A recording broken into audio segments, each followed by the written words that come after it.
Hello everyone, welcome back to our channel. Today we have an exciting topic to dive into. வணக்கம் நண்பர்களே, நம்ம உடம்புக்குள்ளேயே நோய்களை குணப்படுத்துற ஒரு super power இருக்கு. ஆனா அந்த சக்திய 4 எதிரிகள் தடுத்து நிறுத்திட்டு இருக்காங்க. அவங்க யாரு? அவங்கள எப்படி ஜெயிக்கிறது? இத பத்தி தான் நாம இப்ப பார்க்க போறோம். வாங்க நம்ம உடம்போட சூப்பர் பவரை திரும்பவும் கொண்டு வருவோம். நீங்க வால்வரின் படம் பார்த்திருப்பீங்க. அவரோட சூப்பர் பவர் என்ன? எவ்ளோ பெரிய அடிபட்டாலும் உடனே அது சரியாயிடும். சுட்டா கூட குண்டு வெளியே வந்து காயம் இருந்த இடமே தெரியாம மறைஞ்சிடும். ஒரு உண்மையை சொல்லட்டுமா? நீங்களும் ஒரு வால்வரின் தான். என்னது? நம்ப முடியலையா?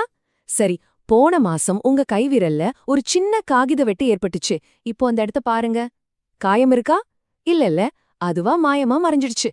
இதுதாங்க உங்க உடம்போட உண்மையான இயல்பான சக்தி. நம்ம உடம்பு தன்னைத்தானே சரி பண்ணிக்கிற ஒரு அற்புதமான மிஷின்.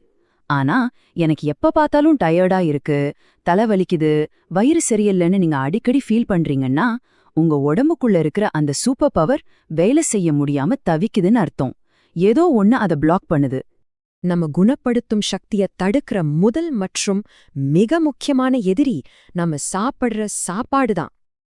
உங்க உடம்ப ஒரு ஃபெராரி கார் மாதிரி கற்பனை பண்ணிக்கோங்க. அதுக்கு தேவை பிரீமியம் பெட்ரோல், அதாவது நல்ல சத்தான உணவு.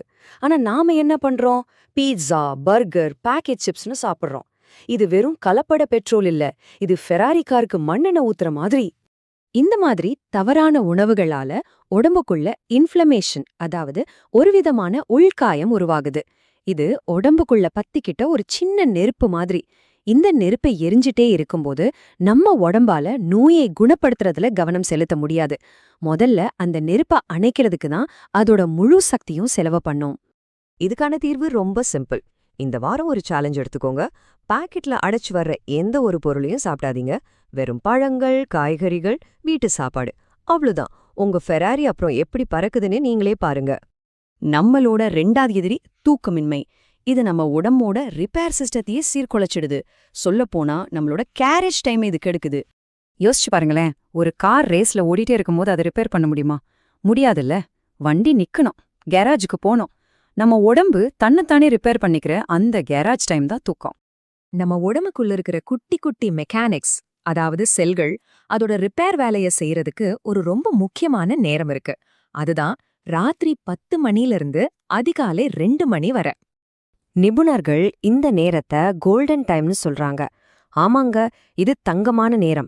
இந்த நேரத்துல நீங்க நல்ல ஆழ்ந்த தூக்கத்துல இருந்தீங்கன்னா 90% நோய்கள் தானாவே குணமாகிடும்னு சொல்றாங்க. ஆனா நாம என்ன பண்றோம்? ரீல்ஸ் பார்த்துட்டு இருக்கோம். அப்புறம் எப்படிங்க ரிப்பேர் வேற நடக்கும்? சரி, இப்போ 3வது எதிரிக்கு வருவோம்.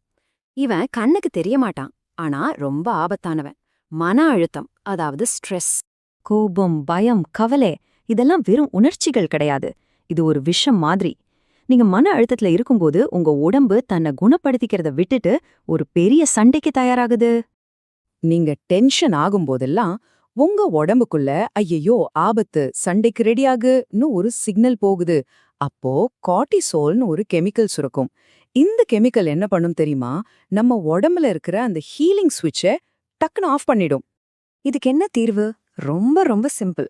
ஒரு நாளைக்கு வெறும் 10 நிமிஷம் கண்ணு மூடி உங்க மூச்சு உள்ள போறதையும் வெளியே வரதையும் சும்மா கவனிங்க. அவ்வளோதான்.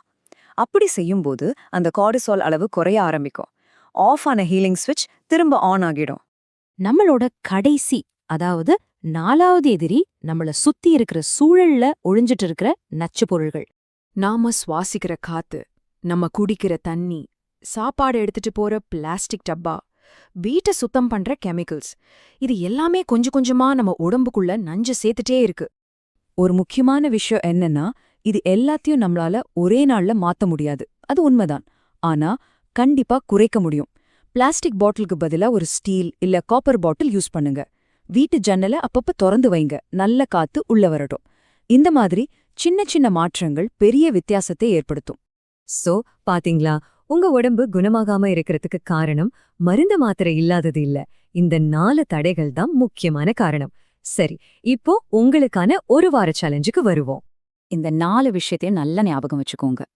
குப்பை உணவுக்கு ஒரு பெரிய குட் பை சொல்லுங்க. அந்த கோல்டன் டைம்ல தூங்குங்க. மனசை அமைதியா வச்சுக்க மூச்சு பயிற்சி பண்ணுங்க. பிளாஸ்டிக் பயன்பாட்டை குறைங்க. இதுதான் உங்க சூப்பர் பவரை திரும்ப கொண்டு வரதுக்கான சூப்பர் டூல் கிட். உங்ககிட்ட நான் கேக்குற கடைசி கேள்வி இதுதான். இந்த 4 எதிரிகள்ல இந்த வாரம் ஒரே ஒரு எதிரியை மட்டும் தேர்ந்தெடுங்க. எந்த ஒரு எதிரியை நீங்க தோற்கடிக்க போறீங்க?